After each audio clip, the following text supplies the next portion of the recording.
Moi, j'ai jamais voulu devenir une superstar. Moi, je fais des films et je fais des films en tant qu'acteur, en tant que réalisateur, mais je fais plein d'autres choses à côté Par et exemple? que, bah, là, j'ai repris la compétition à cheval, je fais de la musique avec des potes, je fais du sport, j'ai une vie, quoi.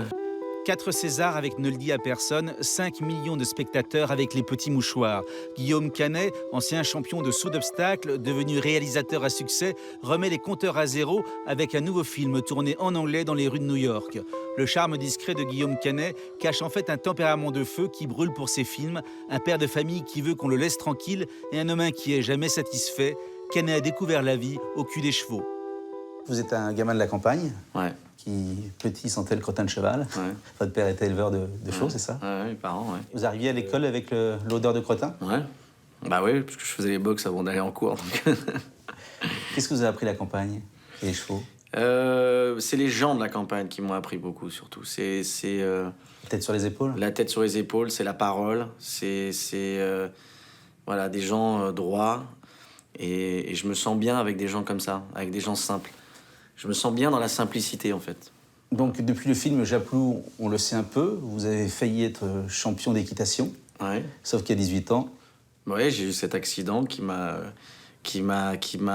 arrêté, qui m'a donné envie. Je pense que c'est pas c'était pas grave, arrivé vous êtes non tombé du plus. cheval, c'est ça? Ou le Ouais, cheval est ouais, tombé ouais, sur ouais, vous? ouais, ça a été le cheval qui m'est tombé dessus, mais ça a été un mal pour un bien. J'avais 17 ans ou 18 ans, je commençais à penser à autre chose, j'avais envie d'aller à la capitale, voilà, et m'amuser un peu et faire autre chose que les concours tous les week-ends, et je pense que j'en avais un peu ras-le-bol, quoi. Est-ce que c'est vrai que Jean Rochefort, qui vous a croisé à l'époque dans les écuries, vous avez dit tu as une gueule de cinéma, tu as Ouais, une gueule à faire du ouais, cinéma? t'as une gueule d'acteur, ouais. Ouais, ouais, mais bah, ouais, c'est grâce à lui. Moi, depuis le départ, je voulais être metteur en scène, je voulais pas être acteur, donc je faisais ça pour me payer la pellicule et le matos pour pouvoir faire des films. Alors, vous avez la réputation d'être un bosseur fou, obsessionnel, maniaque. Ouais. Moi, c'est ça qui me passionne quand je fais un film, c'est la sorte de transe dans laquelle ça me met, et de toute façon, il n'y a pas de mystère, et c'est vrai que moi, j'ai toujours tendance à dire que j'ai une chance inouïe. Tout ce qui m'arrive, j'ai beaucoup, beaucoup de chance. Mais il n'y a pas que la chance. Je veux dire, il y a le travail et j'ai l'impression, et peut-être ça va sonner prétentieux, mais je peux pas dire autre chose. J'ai l'impression de mériter tout ce qui m'arrive. Alors, on dit que vous brûlez pour vos films, qu'après Ne le dit à personne, vous êtes allé à l'hôpital, malade, et puis après une dépression. Enfin, C'est éprouvant. C'est 3 ans de vie intense où on pense qu'à ça, où on fait que ça. après les petits mouchoirs aussi, vous étiez mal? Bah ouais, ouais, mais après chaque film, mais moi je compare ça beaucoup à un accouchement, même si j'ai jamais vécu d'accouchement, mais je vois bien ce que c'est. Et il y a un temps de récupération où on a donné beaucoup de soi, en fait, Et- physiquement, psychologiquement. Alors, on dit de vous que vous êtes un éternel insatisfait et que ça ne va jamais. Est-ce que c'est vrai, ça? Ça, c'est vrai. Oui, oui, c'est vrai. Je suis très exigeant, voilà. Ça va Mais être compliqué suis- de vivre avec quelqu'un pour qui rien ne va jamais. J'ai une volonté de perfection qui est compliquée parce que je sais bien et je vois bien que ça ne l'est pas parfait. Donc j'ai du mal à accepter des fois de ne pas être au niveau. Alors, au lieu de faire un petit mouchoir 2, vous choisissez la difficulté, vous choisissez carrément d'aller aux États-Unis, tourner un film aux États-Unis. Est-ce que c'est vrai que vous avez mis 80%, 70% de votre salaire de réalisateur dans le film? Oui, c'est vrai, mais c'est parce que quand on a envie qu'un film existe et se fasse, eh ben, le projet m'importe beaucoup, et à ce moment-là, je fais tout pour que le projet existe, voilà.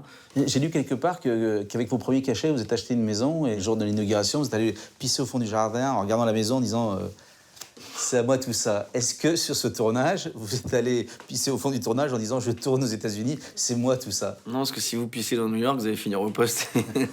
Est-ce qu'à un moment vous avez dit moi le petit Frenchie, j'y suis donc arrivé à tourner aux États-Unis avec des grosses voitures américaines? Dans une ville comme ça, comme New York, et qu'on voit les images et qu'on voit Vous êtes toute dit quoi? l'ampleur, à ce moment-là, on a cette satisfaction-là de se dire waouh, putain, c'est génial, on a réussi à avoir ça quand même. On a réussi. En plus, je suis un éternel insatisfait, mais pas pourri gâté, mais insatisfait. Mais du coup, je vais pas voir un truc qu'on va me dire on a ça parce que je suis déjà en train de régler le problème qu'il y a après, quoi. De loin, on pourrait imaginer que vous êtes un peu pour y gâter, parce que depuis votre chute à cheval, vous n'avez plus jamais chuté. Chaque film a plutôt marché.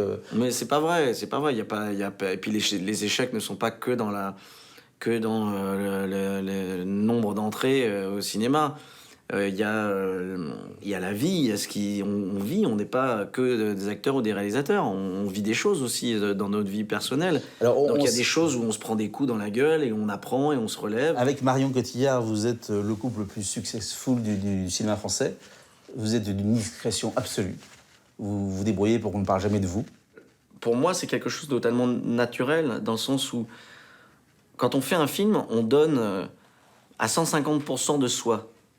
S'il n'y a pas des moments entre les films où on garde un peu pour soi afin de construire quelque chose dans sa vie et de ne pas devenir complètement vide et sec et devenir ou alors taré, comme quand même beaucoup de certains finissent, c'est important quand même, pour avoir une vie un peu saine et équilibrée, de garder des choses pour soi.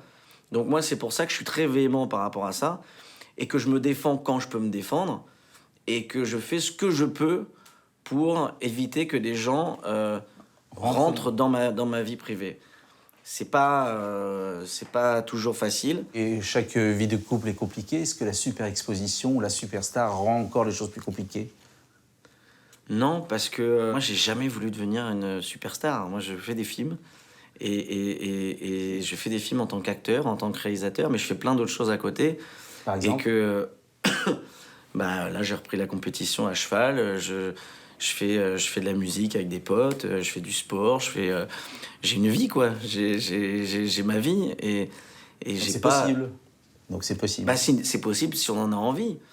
Avoir envie de se protéger, avoir envie que moi, j'ai pas envie qu'un paparazzi me nique la plus belle journée de ma vie, la naissance de mon fils, et que je me retrouve encore aujourd'hui devant les tribunaux parce que cette personne estime que c'est pas normal. Moi, c'est ma vie à moi, c'est ma vie, et j'ai envie de la protéger. Et c'est eux, à ce moment-là, qui font de nous des superstars. Moi, je suis une personne normale. Je pense que si je viens chez vous le jour où la naissance de votre enfant et que je rentre dans votre intimité, dans votre vie privée, vous avez beau ne pas être une superstar, ça va pas vous plaire.